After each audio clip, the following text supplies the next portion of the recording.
विचार गोष्ठी करते, उन्हों की राय लेंदे, राय लैके कानून बनाते, फिर शायद ये गल्लां ना वापरदियां। और कानून बनाने वाले वो लोग ने जिन्होंने खेती का पता नहीं। ਗੜ੍ਹਸ਼ੰਕਰ ਸੈਂਟਰ ਦੀ ਬੀਜੇਪੀ ਸਰਕਾਰ ਵੱਲੋਂ ਪਾਸ ਕੀਤੇ 3 ਖੇਤੀਬਾੜੀ ਬਿੱਲਾਂ ਨੂੰ ਲਾਗੂ ਕਰਨ ਤੋਂ ਪਹਿਲਾਂ ਕਿਸਾਨ ਜਥੇਬੰਦੀਆਂ ਨਾਲ ਵਿਚਾਰ ਵਟਾਂਦਰਾ ਕਰਨਾ ਚਾਹੀਦਾ ਸੀ, ਕਿਉਂਕਿ ਜਿਨ੍ਹਾਂ ਲੋਕਾਂ ਨੇ ਖੇਤੀਬਾੜੀ ਬਿੱਲ ਪਾਸ ਕੀਤੇ ਹੋਏ ਨੇ ਉਹਨਾਂ ਨੂੰ ਖੇਤੀ ਦੇ ਬਾਰੇ ਕੁਝ ਵੀ ਪਤਾ ਨਹੀਂ ਹੈ। ਇਹ ਕਹਿਣਾ ਹੈ ਪੰਜਾਬ ਕਾਂਗਰਸ ਦੇ ਸੀਨੀਅਰ ਨੇਤਾ ਅਤੇ ਰਾਜ ਸਭਾ ਮੈਂਬਰ ਸ਼ਮਸ਼ੇਰ ਸਿੰਘ ਦੁੱਲੋ ਦਾ, ਜੋ ਗੜ੍ਹਸ਼ੰਕਰ ਵਿਖੇ ਵਿਸ਼ੇਸ਼ ਤੌਰ ਤੇ ਪੁੱਜੇ ਸਨ। विचार गोष्ठी करते, उन्हों की राय लेंदे, राय लैके कानून बनाते, फिर शायद ये गल्लां ना वापरदियां। और कानून बनाने वाले वो लोग ने जिन्होंने खेती का पता नहीं कि खेती की होंदी है, फसलों का नहीं पता, किताबां पढ़िया हुई उन्होंने राय के नाल कोई कमेटी बनाई, कमेटी बना के उन्होंने राय दी है। चंगा हुंदा किसानां नाल बैठ के गल हुंदी तां ये पंजाब जिहड़ा हिंदुस्तान च बेचैनी है, जिहड़ी एजीटेशन हो रही है, ये ना होंदी। डेमोक्रेसी दे विच राइट है हर एक बंदे का, चाहे वह किसान है, चाहे मजदूर है, चाहे वह एम्पलाइज है, चाहे बेरोजगार है, चाहे हम स्कॉलरशिप वाले बच्चे धरने से देंगे। ये मैं कहता भी इंडियन कल्चर हो रहा है, फॉरन तो इंडियन के कल्चर से बड़ा फर्क है। ये इत्थे तो यह कह रहा जिहदी लाठी उहदी भैंस, बगावत नहीं होंदी। कोई पार्टी के अंदर गलत गल होंदी होवे उहदे आवाज़ उठाउणा कोई बगावत नहीं होंदी है। बाकी ईगो भी होंदी है कि मैनू कुर्सी फलानी मिल जाए, कुर्सी के भी कई लोग कह देंगे बगावत कुर्सी की, अपना लोगों लिए नहीं ये लोग रोंदे, ये अपनी कुर्सी भी रोंदे ने। जे लोगों लिए रोंदे होंदे तां ये पंजाब च जिहड़ा 4 साल च होया माफिया काम कर रहा है, उहदे खिलाफ इन्हां नूं बोलना चाहिए सी। उदों क्यों नहीं बोलते?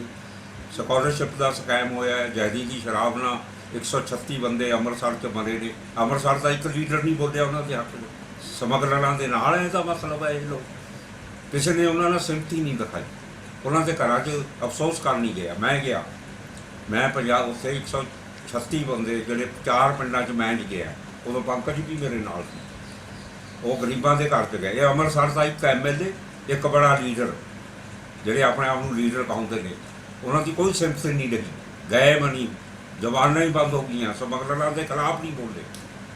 देखो जब कोई अपने आप को कमज़ोर समझता है, वो विसाखियां का सहारा लेंदा है। अकालियां भी कमज़ोर समझते हैं कि कोई बेअदबी करके उन्होंने भी जमीन खिसकी है पोलीटिकल, बस सपा का भी हाल बुरा ही है। इसलिए एक दूए का गठजोड़ हो रहा है, दो एक दूए को जरूरत है। जो कमज़ोर समझदा आदमी पर किसी नाल दे सहारा की पहुँचे, देखो सारे ना की हुंदा, ये तो समा दसूगा। 17 ਦੇ ਵਿੱਚ ਜਦੋਂ कैप्टन अमरिंदर सिंह ने दमदमा साहब ਦੇ ਵਿੱਚ गुटका साहब ਚੱਕ के सौं खाधी थी, ਉੱਥੇ गल पहली की थी बेअदबी की। दूसरी गल की थी उन्हें माफिया, सैंड रेत माफिया, रेत mafia, mine mafia, liquor mafia. तीसरी गल की थी कि मैं CBI की इंक्वायरी कराऊंगा स्कॉलरशिप स्कैम की। ਇਹੋ ਜਿਹੀਆਂ बहुत मैनीफेस्टो 'ਚ ਗੱਲਾਂ ਸੀਗੀਆਂ। ਉਹਦੇ ਬਾਰੇ 17 'ਚ ਜਦੋਂ ਮੀਟਿੰਗਾਂ ਹੋਈਆਂ MLA MP ਦੀ, ਉਦੋਂ ਵੀ ਮੈਂ ਇਹ ਸਵਾਲ ਰੇਜ਼ ਕੀਤੇ ਕਿ ਮੈਨੀਫੈਸਟੋ ਔਰ ਜਿਹੜੀ ਤੁਸੀਂ ਸਹੁੰ ਖਾਧੀ ਆ ਮਾਫੀਆ ਦੇ ਖਿਲਾਫ ਐਕਸ਼ਨ, ਬੇਅਦਬੀ, ਸਕਾਲਰਸ਼ਿਪ ਦੀ CBI ਇਨਕੁਆਰੀ, ਉਹ ਤਾਰਮ ਟੋਲ ਕਰਦੇ ਰਹੇ ਨੇ ਮੀਟਿੰਗਾਂ ਦੇ ਵਿੱਚ। ਮੁੱਖ ਮੰਤਰੀ ਸਾਹਿਬ ਕੋਈ ਉਹਨਾਂ ਨੇ ਇੰਟਰਸਟ ਨਹੀਂ ਹੈ ਇਸ ਪਾਸੇ, ਔਰ ਲੱਗਦਾ ਸੀ ਵੀ ਮਾਫੀਆ ਦੇ ਨਾਲ ਕੋਈ ਉਹਨਾਂ ਮਾਫੀਆ ਦਾ ਪ੍ਰੈਸ਼ਰ ਹੈ ਜਾਂ ਉਹਨਾਂ ਨੂੰ ਬਚਾਉਣਾ ਚਾਹੁੰਦੇ ਨੇ। ਇਸ ਤਰ੍ਹਾਂ ਦੀਆਂ ਗੱਲਾਂ ਹੋਈਆਂ ਨੇ। ਔਰ ਹੁਣ ਵੀ ਕੱਲ੍ਹ ਵੀ ਮੈਂ ਧਰਨੇ 'ਤੇ ਜਾ ਕੇ ਆਇਆ ਬੱਚਿਆਂ ਦੇ, ਪੰਜਾਬ ਦੇ ਵਿੱਚ ਜਿਹੜੇ ਬੱਚਿਆਂ ਨੂੰ ਰੋਲ ਨੰਬਰ ਨਹੀਂ ਦਿੱਤੇ, ਡਿਗਰੀਆਂ ਨਹੀਂ ਦਿੱਤੀਆਂ, ਉਹਨਾਂ ਨੇ ਧਰਨਾ ਸੀ ਪੰਜਾਬ ਲੈਵਲ ਦਾ ਜਲੰਧਰ ਦੇ ਵਿੱਚ। ਉਹਨਾਂ 'ਤੇ ਮੈਂ ਨਾਲ ਜਾ ਬੈਠ ਕੇ ਆਇਆ, ਧਰਨੇ 'ਚ ਵੀ ਬੈਠ ਕੇ ਆਇਆ। ਇਹਦਾ ਭਾਵ ਹੈ ਇਹ ਸਕੈਂਡਲ ਚੱਲਦੇ ਰਹੇ ਨੇ। ਔਰ ਸੈਂਟਰ ਨੂੰ मैं राज्य सभा भी ये सवाल उठाया सी 2 दफ़ा, मिनिस्टर ने मेरे क्वेश्चन का जवाब दिता फ्लोर च कि पंजाब दे विच स्कैम होया, वो यूटिलाइज सर्टिफिकेट नहीं दे रहे। मैं कहा यूटिलाइज सर्टिफिकेट स्टेट नहीं दे रही, गौरमेंट नहीं दे रही, तुसी पैसा रोकी बैठे हो। इसका मतलब जोड़े गरीब बच्चे ने, चाहे वो इकोनॉमिकल वीकर सैक्शन ने, चाहे SC ने, चाहे BC ने, ਚਾਹੇ ਕਿਸੇ ਵੀ ਕਾਸਟ ਦੇ ਨੇ, ਗਰੀਬ ਨੇ, ਉਹਨਾਂ ਦਾ ਹੀ ਤੁਸੀਂ ਉਹਨਾਂ ਦੀ ਜ਼ਿੰਦਗੀ ਕੋ ਬਰਬਾਦ ਕਰਦੇ ਹੋ। ਪੈਸਾ ਰਿਲੀਜ਼ ਕਰੋ। ਸਾਡੇ ਪ੍ਰੈਸ਼ਰ ਨਾਲ ਉਹਨਾਂ ਨੇ 400 ਕਰੋੜ ਰੁਪਇਆ ਰਿਲੀਜ਼ ਕੀਤਾ, ਔਰ ਜਿਹੜਾ ਪੰਜਾਬ 'ਚ ਆ ਉਹਦੇ 'ਚ ਵੀ 39 ਕਰੋੜ ਰੁਪਏ ਦਾ ਘਪਲਾ ਹੋ ਗਿਆ, ਜਿਹਦੀ ਐਡੀਸ਼ਨਲ ਚੀਫ ਸੈਕਟਰੀ ਨੇ ਇਨਕੁਆਇਰੀ ਕੀਤੀ, ਔਰ ਸਾਡੇ ਹੀ ਮੁੱਖ ਮੰਤਰੀ ਸਾਹਿਬ ਕਲੀਨ ਚਿੱਟ ਦਿੰਦੇ ਨੇ। ਅੱਜ ਵੀ ਧਰਨੇ ਚੱਲ ਰਹੇ ਨੇ ਸਾਰੇ ਪੰਜਾਬ ਦੇ ਵਿੱਚ। 15 ਲੱਖ ਬੱਚਿਆਂ ਦੀ ਜ਼ਿੰਦਗੀ ਤਬਾਹ ਹੋਈ ਹੈ, ਔਰ ਉਹ ਐਜੂਕੇਸ਼ਨ ਨਹੀਂ ਲੈ ਸਕੇ। ਡਿਪਰੈਸ਼ਨ ਦੇ ਵਿੱਚ ਕੋਈ ਡਰੱਗ ਲਊਗਾ, ਕੋਈ ਕ੍ਰਿਮੀਨਲ ਬਣੂਗਾ, ਲੁੱਟਾਂ ਖੋਹਾਂ ਕਰੂਗਾ, ਜਿਹਨੂੰ ਨੌਕਰੀ ਨਹੀਂ ਮਿਲਣੀ, ਜਿਨ੍ਹਾਂ ਦੀਆਂ ਡਿਗਰੀਆਂ ਅੱਜ ਵੀ ਰੁਕੀਆਂ ਹੋਈਆਂ ਤੇ ਕਈ ਕਾਲਜਾਂ ਨੇ ਨਹੀਂ ਦਿੱਤੀਆਂ, ਉਹਦੀ ਜ਼ਿੰਮੇਵਾਰ ਕੌਣ ਹੈ? ਸੈਂਟਰ ਕਹਿੰਦਾ ਇਹਨਾਂ ਨੇ ਯੂਟੀਲਾਈਜ਼ ਸਰਟੀਫਿਕੇਟ ਨਹੀਂ ਕੀਤੀ, ਤੇ ਇਹ ਕਹਿੰਦੇ ਨੇ ਕਿ ਸਾਨੂੰ ਦਿੱਲੀ ਵਾਲਾ ਪੈਸਾ, ਦਿੱਲੀ ਵਾਲਾ ਜਿਹੜਾ ਪੈਸਾ ਆਉਂਦਾ ਉਹਦਾ ਹਿਸਾਬ ਕਿਤਾਬ ਨਹੀਂ ਡਿਵਰਟ ਕਰ ਦਿੰਦੇ ਨੇ। ਸਟਾਈਫਨ ਦਾ ਪੈਸਾ ਜਿਹੜਾ ਹੈ ਉਹ ਪੰਜਾਬ ਗੌਰਮੈਂਟ ਨੇ ਦੂਸਰੇ ਪਾਸੇ ਖਰਚਿਆ ਹੈ। ਇਹ ਮੇਰਾ ਐਲੀਗੇਸ਼ਨ ਵੀ ਹੈ।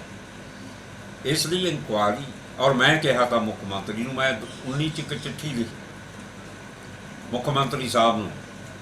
ਫਿਰ ਹੁਣ ਮੀਟਿੰਗ ਹੋਈ ਸੀ ਸਾਡੀ 20 'ਚ, ਉੱਥੇ ਵੀ ਮੈਂ ਕਿਹਾ ਕਿ ਜਿਸ ਤਰ੍ਹਾਂ ਤੁਸੀਂ ਕਿਸਾਨਾਂ ਦੇ ਕਰਜ਼ੇ ਮਾਫ ਕਰਨ ਲਈ ਤੁਸੀਂ ਇੱਕ ਪੰਜਾਬ ਗੌਰਮੈਂਟ ਦਾ ਸਪੈਸ਼ਲ ਫੰਡ ਬਣਾਇਆ ਹੈ, ਜੇ ਤੁਹਾਨੂੰ ਇਹਨਾਂ ਗਰੀਬਾਂ ਨਾਲ ਹਮਦਰਦੀ ਹੈ, ਤੁਸੀਂ ਘਰ ਘਰ ਨੌਕਰੀ ਦੀ ਗੱਲ ਕਰਦੇ ਹੋ, ਪਹਿਲਾਂ ਵਿੱਦਿਆ ਤਾਂ ਦੇ ਦਿਓ, ਵਿੱਦਿਆ ਤਾਂ ਤੁਸੀਂ ਖੋਹ ਰਹੇ ਹੋ।